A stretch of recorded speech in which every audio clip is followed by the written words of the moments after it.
사랑하는 성도 여러분, 성도는 하나님의 은혜 위에 살아갑니다. 우리의 왕이 되시는 주님의 보호하심과 돌보심의 은혜가 없다면 우리는 한순간도 하나님의 자녀로 살아갈 수가 없습니다. 하나님이 우리를 딱 붙들어주고 계셔야 우리가 굳게 서서 하나님의 사람으로 살아갈 수가 있지요. 우리를 삼키려는 사단과 세상의 미혹 앞에서 하나님이 지켜주심이 아니면 우리는 불신자로 살아가게 될 겁니다. 그러니 여러분, 우리가 지금 이 예배 자리에 나오고 하나님의 이름을 부르며 그분의 도우심을 구하며 살아가는 것 자체가 하나님의 은혜의 증거입니다. 우리의 입술을 열어 하나님을 부를 수 있다는 것은 엄청난 은혜지요. 여러분, 이 지구상의 인구가 얼마입니까? 이렇게 많고 많은 사람들 중에 우리를 택하시고 하나님의 이름을 부르는 자로 세우셨다는 것이 얼마나 감사한 일입니까? 바로 저와 여러분의 인생이 하나님께서 은혜 베푸시는 분이라는 증거이라는 것을 믿으시기를 바랍니다. 이스라엘 백성들이 가나안 땅에 살고 있다는 것 자체가 은혜였죠. 지난날 하나님께서 그들을 애굽에서 건져주셨기 때문에 가나안 땅까지 온 것 아닙니까? 주신 은혜가 있어서 여기에 서 있는 겁니다. 가나안 땅에 살고 있던 모든 원주민들을 물리쳐 주셨기 때문에 이스라엘에 살고 있는 겁니다. 자신들이 살고 있는 이 현실이 하나님의 은혜 위에 서 있다는 것을 항상 기억해야 되죠. 여러분, 이것을 놓치면 어떻게 됩니까? 이스라엘이 하나님을 떠나면 하나님의 나라로 서지 못합니다. 하나님 은혜로 여기까지 왔고 은혜로 물리쳤고 은혜로 그 땅을 얻어 살고 있는데 하나님을 떠나면 하나님 나라로 서지를 못하지요. 시편 46편 6절에 이런 말씀이 있습니다. 문 나라가 떠들며 왕국이 흔들렸다, 이런 표현이 있지요. 하나님이 흔들면 온 세계 나라가 흔들립니다. 예레미야 45장 4절에도 이런 말씀이 있습니다. 내가 세운 것을 헐기도 하고 심은 것을 뽑기도 한다. 하나님은 세우시기만 하는 분이 아니라 세운 것을 무너뜨리시고 뽑으시기도 하시죠. 예레미야의 이 말씀은 온 세계 열방 국가들을 말합니다. 나라들을 하나님께서 세웠지만 하나님 뽑으시기도 하고 무너뜨리시기도 하십니다. 이 세상에는 흔들리지 않는 것은 단 하나밖에 없습니다. 뭡니까? 하나님이 흔드시면 온 세상 나라가 다 흔들리는데 흔들리지 않는 것이 단 하나 있습니다. 그게 뭐죠? 잘 모르시겠습니까? 여러분, 제가 여러분이 받으신 건데 여러분 잘 모르시네요. 제가 읽어드리겠습니다. 히브리서 12장 28절입니다. 우리가 흔들리지 않는 나라를 받았으니. 우리가 흔들리지 않는 나라를 받았다, 이렇게 얘기합니다. 이게 천국입니다. 영원한 나라를 받은 겁니다. 우리가 하나님 자녀가 되었고 예수 믿어서 천국 백성이 되었기 때문에 흔들리지 않는 나라를 받은 겁니다. 영원한 나라를 받은 거죠. 하나님의 나라는 영원하고 흔들리지 않는다는 것을 알려주시려고 구약 성경에서는 이스라엘을 하나님께서 삼으신 겁니다. 하나님 나라로 삼으신 거죠. 지금 저기 중동에 있는 이스라엘을 말하는 게 아닙니다. 구약에서 말하는 이스라엘과 지금 우리가 경험하는 이스라엘은 다른 나라입니다. 이거 분명하게 하셔야 됩니다. 하나님은 모세를 통해 하나님께서 세우신 자가 어떻게 백성들을 인도하고 구원하는지를 가르쳐 주시기에 모세를 세우신 거죠. 그러니까 우리는 모세를 통해 예수님을 경험하는 겁니다. 마찬가지로 하나님 나라가 영원하고 흔들리지 않는다는 것을 구약 성경에서 이스라엘을 통해 하나님께서 보여주신 겁니다. 그리고 신약 성경에 와서 그 혼동을 예수님께서 또 예수님의 제자들이 가르쳐 주시려고 육체적인 이스라엘이 다 이스라엘이 아니다. 육체적인 아브라함의 후손이 다 아브라함의 후손이 아니다. 아브라함과 같은 믿음을 가진 우리가 아브라함의 후손이다. 우리가 진짜 이스라엘이다. 이렇게 얘기한 겁니다. 우리는 한국 사람인데요. 그래도 아브라함과 같은 믿음을 가지면 우리가 아브라함의 후손이고 이스라엘인 겁니다. 여러분, 이게 이해가 되십니까? 영원한 나라, 영원한 구원 얻는 믿음, 영원한 하나님의 백성, 이걸 가르쳐 주시려고 구약 성경을 하나님께서 쓰신 겁니다. 그러니 당연히 저와 여러분의 현재도 하나님의 돌보시며 은혜 위에 서 있는 겁니다. 하나님이 하나님이 택한 백성들을 인도하시고 그 은혜 위에 세우셔서 지금 영원한 하나님 나라에 속한 자로 우리를 불러주신 겁니다. 우리가 하나님을 떠나면 하나님 나라로 서지 못하는 겁니다. 교회가 하나님 나라로 설 수가 없는 거죠. 은혜를 깨닫지 못하고 기억하지 않으면 변질됩니다. 어떻게 변질됩니까? 우리가 읽고 있는 이 사무엘상의 이스라엘 백성들은 그들의 왕이신 하나님을 속히 떠나게 되었습니다. 은혜를 잊어버리면 내가 서 있는 이곳이 어떤 곳인지 모르기 때문에 하나님을 속히 떠나게 됩니다. 하나님만이 나를 여기에 세우셨고 하나님만이 이곳에서 나를 지키시고 보호하시는 하나님이시라는 사실을 놓치면 다른 왕을 구할 수밖에 없지요. 하나님만이 나를 지켜주신다는 보호자라는 의식이 사라지게 되면 하나님의 말씀이 뜬구름 잡는 소리로 들립니다. 그리고 주위를 돌아보며 주변 사람들을 본받게 되지요. 생각을 해보십시오. 광야에서 하나님께서 백성들에게 주신 말씀은 그것 아니었습니까? 사람이 떡으로만 사는 것이 아니요 하나님의 입에서 나오는 말씀으로 산다 했습니다. 당장 먹을 게 없고 마실 게 없어서 죽을 것 같은데 무슨 뜬구름 잡는 소리입니까? 하나님이 나를 현재라는 이 삶의 공간에 나를 세우셨다는 것을 이해 못하면, 놓쳐버리면, 잊어버리면 하나님의 말씀이 다 뜬구름 잡는 소리입니다. 아니, 광야에서 먹을 게 없는데 무슨 사람이 떡으로만 사는 게 아니라고 말합니까? 떡이 있어야 살죠. 하나님의 말씀으로 어떻게 산단 말입니까? 이렇게 되는 겁니다. 여러분, 우리 삶으로 한번 바꿔보십시오. 여러분의 삶의 문제 앞에서 어느 날 제가 여러분의 가정에 신방을 간 겁니다. 가정이 너무 힘듭니다. 목사님 죽을 것 같아요. 목사님이 한마디 하는 겁니다. 어허, 집사님, 사람이 떡으로 사는 게 아닙니다. 하나님 입에서 나오는 말씀으로 삽니다. 속으로 여러분 욕하지 않겠습니까? 목사님이 와 이라노? 남은 죽겠는데, 먹을 게 없어 죽겠는데 목사님 와 이라노? 뜬구름 잡는 소리 안 해. 여러분 그런 생각 하지 않겠습니까? 지금 이스라엘 백성들이 딱 그와 같은 순간에 놓여 있는 겁니다. 하나님이 왕이시고 하나님이 우리를 지키신다는 소리가 뜬구름 잡는 소리로 들리는 겁니다. 우리도 옆에 있는 나라들처럼 왕이 있어야 됩니다. 옆에 있는 나라들처럼 우리도 우리 앞서서 싸워주고 우리를 인도할 좋은 왕이 필요한 겁니다. 하나님만으로 안 됩니다. 우리 안 살아봤습니까? 우리가 여러분 버전입니다.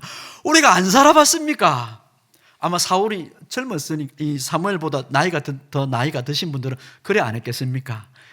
아이고 저 나이가 어려가지고 철없는 소리 안 해. 내가 니보다 더 오래 살아봤다. 그래갖고 못 산다. 사무엘아. 그래 안 했겠습니까?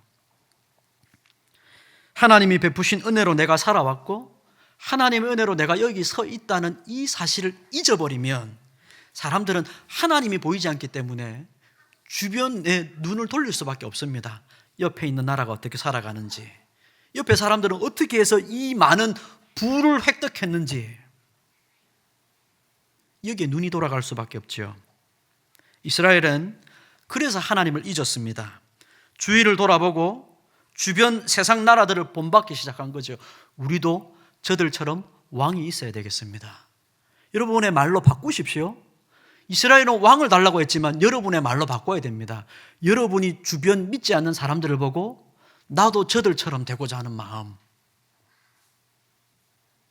우리에게 다 있습니다. 여러분 이것은 큰 죄와 허물이죠. 믿는 성도가 하나님을 놓치고 주변 세상을 본받기 시작하는 것은 큰 죄입니다. 그러나 하나님은 이렇게 영적으로 둔하고 어두운 백성들이었음에도 불구하고 그들이 결코 잘못된 길로 가기를 원하지 않으셨습니다. 부모 마음이 그런 거 아닙니까? 자녀가 아무리 철없는 소리 해도 자녀가 잘못된 길로 걸어가기를 부모는 원하지 않습니다. 그래서 그들이 원했던 왕을 세워주시면서도 왕을 따로 불러가지고 왕에게 신신당부를 하는 겁니다. 저들이 원하는 왕으로 너가 세워지면 안 된다. 네가 섬길 구약교회인 이스라엘이라는 나라는 그런 방식으로 세워지는 게 아니다. 저들이 원하는 방식으로 절대로 살지 말고 너는 왕으로서 하나님의 말씀을 항상 옆에 두고 주야로 묵상하고 그 말씀을 붙들고 씨름해야 된다. 아내를 많이 두지 마라. 은금을 많이 두지 마라. 병마를 많이 두지 마라. 그런 것들이 너희를 구원하는 게 아니다. 그런 거 많이 쌓아두는 것으로 네 삶을 안전하다고 말하지 말고 하나님의 말씀을 붙들어라. 나라의 제도를 가르쳐 주셨죠. 그게 지난주의 말씀입니다. 사무엘 선지자를 통해 백성들에게도 그 원리를 가르쳐 주십니다. 나라의 제도죠. 하나님 나라인 구약 교회가 온전히 서기 위해 왕이 어떻게 해야 되는지를 가르쳐 주시는 말씀입니다. 왕이 이것을 믿음으로 받고 세워진 왕이 하나님 앞에서 바른 마음을 먹어 그런 왕으로 백성들 위에 다스리고 백성들이 그런 왕을 순전히 따를 때 하나님 나라가 영원히 선다고 말씀합니다. 그렇게 사면 다스리는 자가 하나님의 말씀을 온전히 받아서 순전한 마음으로 그 말씀대로 하고 백성들이 그 말씀을 순전히 따를 때, 순종할 때 그 나라가 영원할 것이라고 말씀합니다. 이게 바르고 좋은 길이죠. 하지만 지난주에 본 대로 여러분 우리가 지난주에 들은 말씀입니다. 하나님의 말씀을 들어도 듣지 않는 백성들이 있었죠. 하나님의 말씀을 사무엘이 나라의 제도를 설교하고 가르쳐주는 그 자리에서 귀로는 듣고 있는데 마음으로 듣지 않는 사람들이 있었습니다. 귀로는 들었는데 마음으로 받지 않는 사람들이 있었죠. 뭐라고 불렀습니까? 그 사람들을? 바알의 아들들, 불량배라 그랬죠. 벨리알의 아들들입니다. 바알의 아들들이라고 그러죠. 사무엘의 설교를 통해 던져진 하나님의 말씀을 그들은 불신했습니다. 사람이 떡으로 사는 거지 무슨 하나님의 말씀으로 사는 겁니까? 불신합니다. 그런 사람들이 여러분 이스라엘 역사는 성경을 주신 이유는 두 가지 길이 있는데 그 길의 결과가 어떤 건지를 우리에게 보여주시기 위함입니다. 광야에서 그 뜬구름 잡는 소리라고 말하고 하나님의 입에서 나오는 말씀을 따르지 아니했던 백성들은 광야에서 다 죽었습니다. 그리고 그 말씀을 순전하게 따랐던 자들은 하나님께서 주시는 만나와 메추라기를 먹으며 결국 가나안 땅에 들어갔지요.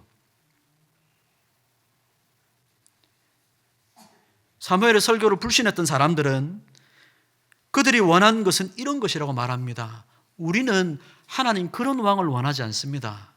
하나님의 말씀을 주야로 읽고 있는 왕을 원하지 않습니다. 우리를 위해 앞장서서 싸우고 힘이 세고 강한 왕을 원하지 하나님 말씀 그거 뭐라고 그거 붙들고 있는 왕이 뭐가 그렇게 중요하다고 그런 왕 우리는 원하지 않습니다. 그렇게 얘기한 겁니다. 그래서 불량배들이 이렇게 얘기하지요. 저런 사람이 우리를 어떻게 구원하겠느냐. 하나님께서 말씀하신 그 나라의 제도를 따라서 걸어가는 그런 왕이 어떻게 우리를 구원할 수 있겠느냐. 우리식으로 바꾸면 이런 겁니다. 예수님이 어떻게 우리를 구원합니까? 나는 당장 배고파 죽겠는데 예수님이 우리를 어떻게 구원합니까? 먹고 사는 게 중요하지 예수님 믿는 거, 천국 가는 거 다 아무 소용없습니다. 사람들이 그렇게 말하고 있지요. 그러나 여러분 오늘 우리가 읽은 이 말씀은 백성들을 진짜 지키고 보호하는 왕이라는 것은 사람들이 흔히 생각하는 그런 존재가 아니라는 것을 분명하게 보여줍니다. 오늘 우리가 읽은 말씀에는 세 부류의 존재가 등장을 하죠. 첫 번째는 이스라엘의 원수인 암몬 왕 나하스라는 사람입니다. 암몬 사람 나하스. 두 번째로 등장하는 존재는 그들로부터 위협과 핍박을 받던 길르앗 야베스 사람들입니다. 암몬 사람 나하스가 있고 그들로부터 핍박을 받는 길르앗 야베스 사람이 있습니다. 세 번째는 길르앗 야베스를 돕기 위해 기꺼이 싸움에 나서는 왕 사울과 그를 따르는 이스라엘 백성들이 있습니다. 이렇게 세 부류가 있습니다. 여러분 우리가 우선 오늘 먼저 생각해야 될 것은 도대체 길르앗 야베스라는 곳이 어딘가 하는 것입니다. 그곳에 사는 사람들은 누구냐 하는 문제죠. 여러분 길르앗 야베스는 잘 모르시죠? 길르앗 야베스가, 저도 어딘지 잘 몰라가지고 찾아봤습니다. 길르앗 야베스가 어디냐면요, 이스라엘 북쪽 지역, 그 북쪽에서도 약간 그 오른쪽입니다. 오른쪽. 여러분이 보시면 이쪽이죠. 요단강을 건너서 들어오는 접경 지역입니다. 그러니까 이 전체로 말하면 이스라엘 중심에서는 멀리 떨어진 변두리 경계 지역 정도 됩니다. 국경 지역이죠. 이곳에 살고 있던 길르앗 야베스 주민들은 누구냐면, 이스라엘이 요단강을 건너 가나안 땅을 정복하러 들어올 때 요단강 동쪽 땅이 정복을 하기 전에 이 땅도 좋으니까 굳이 하나님의 말씀대로 들어갈 필요가 있습니까? 하고 동쪽 땅에서 건너오지 않은 사람들이 있습니다. 아십니까? 루벤, 갓, 므낫세 반지파. 므낫세 지파의 반이 안 들어오고 요단강 동쪽 지역에 남아버립니다. 그들이 살고 있던 지역이 바로 암몬 족속과 경계 지역입니다. 암몬과 경계 지역입니다. 딱 붙어 있습니다. 그러니까 이 사람들은 자주 반복적으로 암몬으로부터 공격을 받고 핍박을 받았던 겁니다. 가까이 있으니까 핍박을 받은 거죠. 그래서 그 사람들 중에 상당수가 가나안 땅으로 살짝 옮겨온 겁니다. 그게 길르앗 야베스입니다. 항상 암몬으로부터 핍박을 받고 괴롭힘을 당하다가 집단적으로 조금 이 서쪽으로 옮겨온 사람들, 이들이 길르앗 야베스 땅입니다. 그런데 암몬 사람 나하스가 올라와서 야베스까지 와서 진을 치고 전쟁을 하려고 하니까 얼마나 괴롭겠습니까? 안 그래도 평소에 괴롭힘을 당했는데 이제 제대로 전쟁을 벌여보겠다고 진을 치고 전쟁을 벌이겠다 하니까 굉장히 괴로운 겁니다. 길르앗 야베스 사람들이 암몬 사람들에게 가서 사정을 합니다. 우리 화평의 조약을 맺읍시다. 당신들 종으로 우리가 평생 섬길 테니까 그냥 우리 좀 봐주이소. 평생 종으로 섬길 테니까 우리 좀 그냥 화평하게 삽시다. 최선을 다해 섬기겠습니다. 그렇게 사정을 합니다. 근데 나하스가 허락을 하지 않죠. 너희 오른쪽 눈을 다 뽑아내면 그러면 너희와 화평을 맺겠다. 굉장히 악한 사람이죠. 얼마나 모욕적인 말입니까? 너희 오른쪽 눈을 다 빼버리면 그때서야 비로소 화평의 조약을 맺겠다고 말합니다. 모욕적이죠. 그러나 이런 상황에서도 거리가 너무 멀고 이스라엘 전체로 치면 변두리 국경 지역이니까 그런 사정과 상황을 알 길이 없는 겁니다. 이스라엘이. 다른 지파들이 알 길이 없는 겁니다. 너무 머니까. 변두리에서 일어난 일이니까. 교회 저 한 구석에 누가 고통을 받고 있어도 우리가 잘 모르는 겁니다. 교회에서 열심히 생활하던 사람도 아니고 사람들 눈에 잘 띄던 사람도 아니니까 그 사람이 울고 아파하고 있어도 잘 눈에 안 띄는 겁니다. 괴로워하고 있어도 잘 안 들어오죠. 이런 상황에서 야베스 장로들이 일주일을 말미를 달라고 부탁을 합니다. 일주일만 말미를 주십시오. 우리를 구원할 자가 있는지 한번 수소문해보고 없으면 그때는 그렇게 하십시오. 이건 정말 비참한 상황 아닙니까? 이스라엘 전체에 일주일 동안 알리고 난 후에 그런데도 우리를 구원할 자가 없으면 그때는 그렇게 하십시오. 그렇게 해서라도 우리가 살아야겠습니다. 비참하게 길을 걸어가는 거지요. 얼마나 비극적인 일입니까? 아무리 지파가 다르고 변두리 아무도 주목하지 않는 사람들이라 할지라도 같은 하나님을 섬기고 같은 이스라엘 백성으로 같은 신앙을 가진 형제들인데 이 사람들이 우리를 구원할 자가 있는지 한번 찾아보겠습니다라고 얘기를 한다는 게 얼마나 비참합니까? 교회 안에서 우리가 한 형제인데요, 내가 어렵습니다. 내가 일주일 동안 나를 위해 기도해 줄 사람이 있는지 한번 찾아보겠다, 이렇게 얘기하는 겁니다. 확신이 없는 겁니다. 우리 시대 교회가 이렇습니다. 우리 시대 교회가 이랬죠. 내가 이렇게 아픈데 누구한테 얘기하면 저 사람 소문 퍼뜨리지 않을까, 그게 겁납니다. 여러분 안 그랬습니까? 나는 정말 힘든데 나는 이 얘기하면 누가 소문을 퍼뜨릴까 봐 말도 못 하겠는 겁니다. 교회 안에서. 실제로 또 그렇습니다. 기도를 해주는 게 아니고 소문이 퍼지죠. 한두 번 당해보니까 이제 말을 못 하는 겁니다. 이게 참 비극인 겁니다. 지금 딱 길르앗 야베스 사람들에게 그렇습니다. 우리를 구원할 자가 있는지 한번 일주일 동안 찾아보고 없으면 그렇게라도 하겠습니다. 우리를 구원할 자가 없으면 앞서 이 벨리알의 아들들이 하나님께서 세운 사울, 하나님의 말씀대로 하는 그런 왕이 우리를 구원하겠느냐 의문을 표시했는데 그들과 같은 말일까요? 우리를 구원하겠느냐? 저 사람이 우리를 구원할 수 있을까? 여러분, 그러나 보십시오. 하나님께서 세우신 왕, 성령으로 가득하여 새 마음과 새 사람이 된 사울은 어떻습니까? 소리를 높여 울며 자신들의 상황을 이스라엘 전역에 전하고 있는 이 길르앗 야베스 사람들, 또 그 소식을 듣고 함께 울고 있는 이스라엘 백성들을 보고 그냥 지나치지 않습니다. 하나님의 영으로 새롭게 되어 하나님의 마음으로 백성들을 다스리고자 하는 이 소원을 가진 사울이 그냥 지나치지 않습니다. 무슨 일로 우느냐고 관심을 표하죠. 게다가 그 상황을 다 보자 하나님의 영에 크게 감동되어서 싸울 마음을 얻었다고 이렇게 얘기합니다. 여러분, 이것은 능력과 힘의 문제이기 이전에 하나님의 백성들에 대한 사랑과 긍휼의 마음입니다. 능력의 문제이기 이전에 사랑의 마음이죠. 멀리 떨어져 있고 누구도 돌보지 않고 관심 없던 자들임에도 불구하고 그들도 하나님의 백성이요 사랑하는 자들이라는 마음으로 그들을 위해 하나님의 마음으로 싸우겠다는 것, 이게 하나님이 세우신 왕이 우리를 위해 하시는 일입니다. 어떤 사람들은 그가 우리를 위해 구원하겠느냐, 우리를 구원하겠느냐, 우리를 위해 싸우겠느냐, 뭐 그런 말들을 하겠습니다만, 보십시오. 바로 이런 자가 하나님 나라의 왕이라고 말씀하지 않습니까? 하나님 나라의 왕이요 성령으로 충만한 자입니다. 그래서 우리 예수님의 별명이 세리와 죄인들의 친구입니다. 누구도 사람들이 관심을 갖지 않죠. 저들은 죄인이라고, 저들은 가까이 해서는 안 된, 상종해서는 안 된 죄인이라고. 근데 예수님은 세리와 죄인들에게 가까이 다가가시죠. 그들을 멀리하고 밀어내고 사람들은 싫어했지만 주님은 세리와 죄인들이라 할지라도 그들이 하나님의 말씀을 듣고 회개하고 돌아설 때 기꺼이 그들과 함께 먹고 마시는 친구로 지내신 겁니다. 예수님은 우리를 외면하시지 않습니다. 여러분, 우리 인생의 문제 앞에서 예수님이 진짜 우리를 도와주실 수 있을까? 여러분, 그런 의문을 가지셨다면 멀리 던져버리십시오. 예수님은 어떤 문제라 할지라도 우리의 기도와 우리의 어려움에 대해서 외면치 않으십니다. 주님은 우리를 위해 일하시는 분이십니다. 예수님이 정말 우리를 위해 싸우실까? 예수님이 우리를 구원하실까? 그런 말씀은 여러분 하지 마셔야 됩니다. 예수님 우리를 위해 일하시는 분이십니다. 주님은 이런 자들을 구원하시기 위해 이 땅에 오신 우리의 왕이십니다.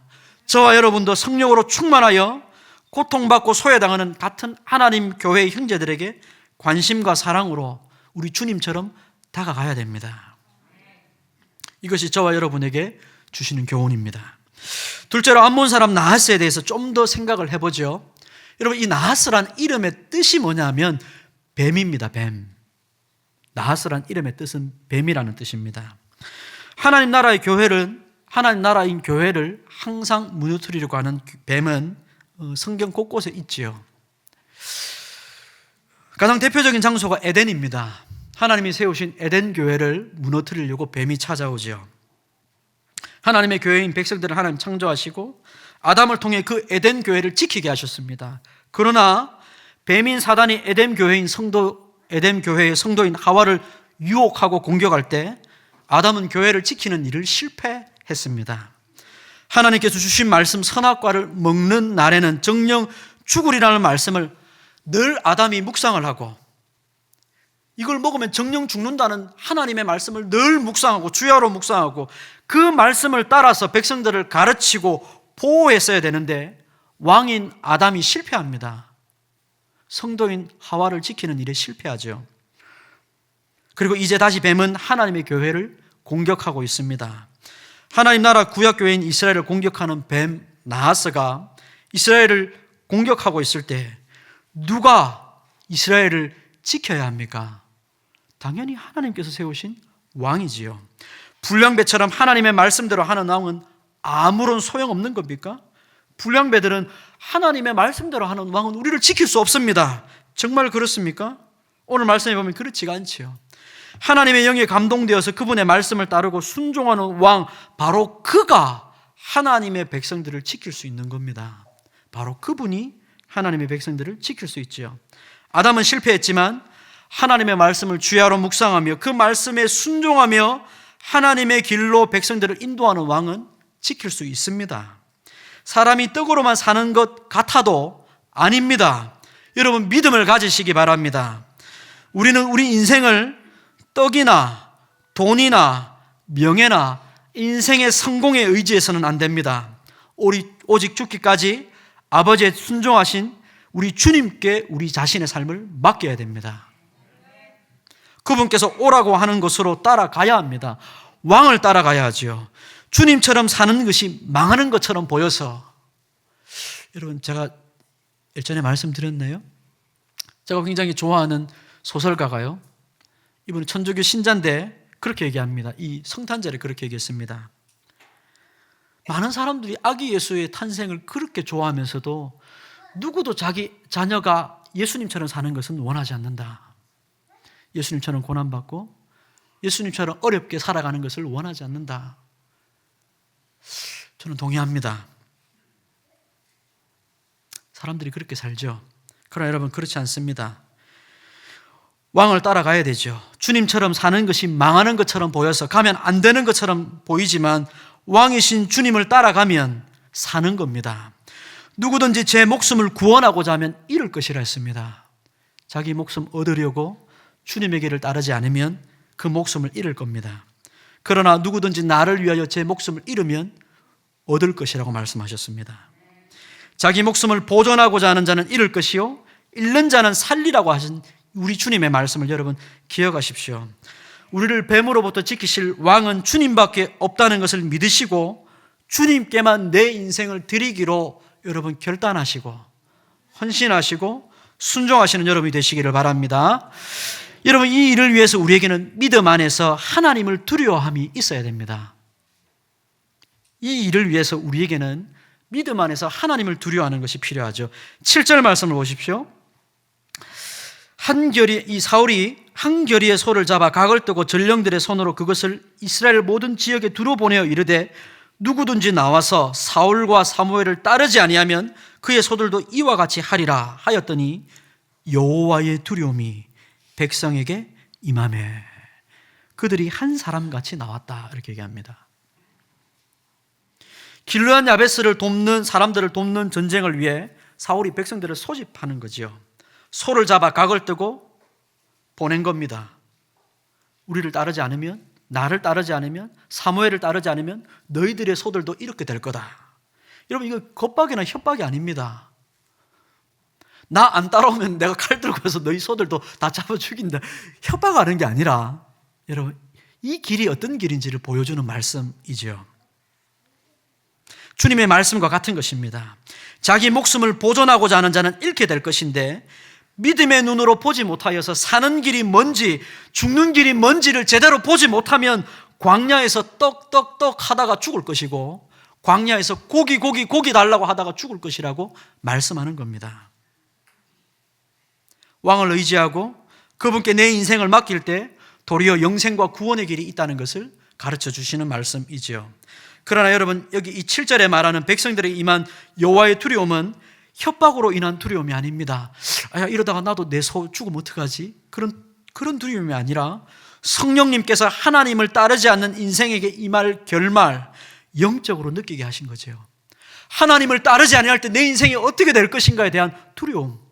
여러분, 여기 이 자리에 계신 분들 중에 이제 30년, 40년이 지나면 다 하나님 앞에 서게 될 겁니다. 누군데 서지 않을 사람이 있습니까? 하나님 앞에 섰을 때 내 인생의 결말이 어떻게 끝날지에 대한 두려움이 없으시다면 여러분, 우리는 믿음으로 살 수가 없습니다.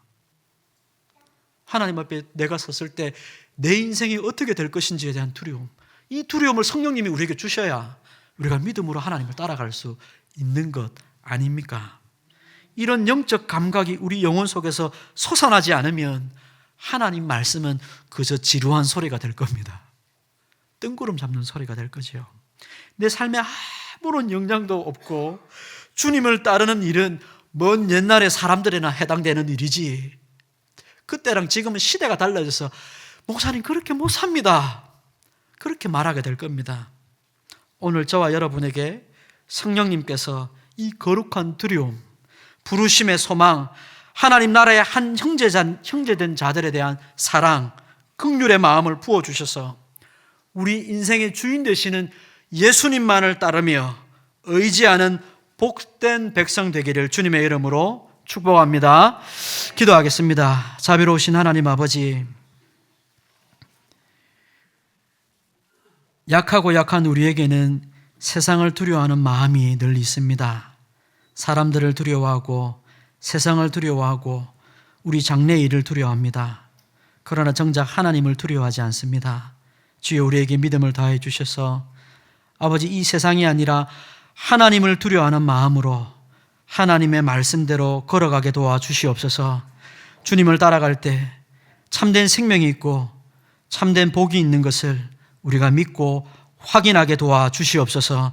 예수님의 이름으로 기도합니다. 아멘.